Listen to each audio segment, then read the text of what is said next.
రామకీర్తనలెప్పుడు లాలించి వినువాడు వైకుంఠపురమున వదలకుండు. కృష్ణనామం బెప్పుడు కీర్తించి వినువాడు మధ్యమపురమందు మరిగియుండు. మధుసూదనాయని మరువక తలచిన మర్మ కర్మంబులు మాయమౌను. గోవిందనామంబు కోరి నాదము చేయ దోష పాపంబులు తొలగిపోవు. అచ్యుతానంత గోవింద హరి ముకుంద పదవి నాకిమ్ము నిన్నునే పాయకుందు. పద్మలోచన నా తండ్రి పరమ పురుష రామతారక దశరథ రాజతనయ. భావం: రామకీర్తనలు వినువారు ఎల్లప్పుడూ వైకుంఠమును వదలడు.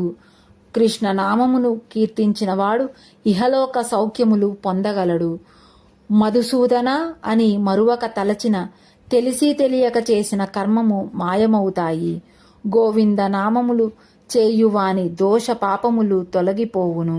అచ్యుతానంత గోవింద హరి ముకుంద నాకు మోక్షము ఇవ్వుము నా తండ్రి, నన్ను వదలకు పద్మలోచన పరమపురుష.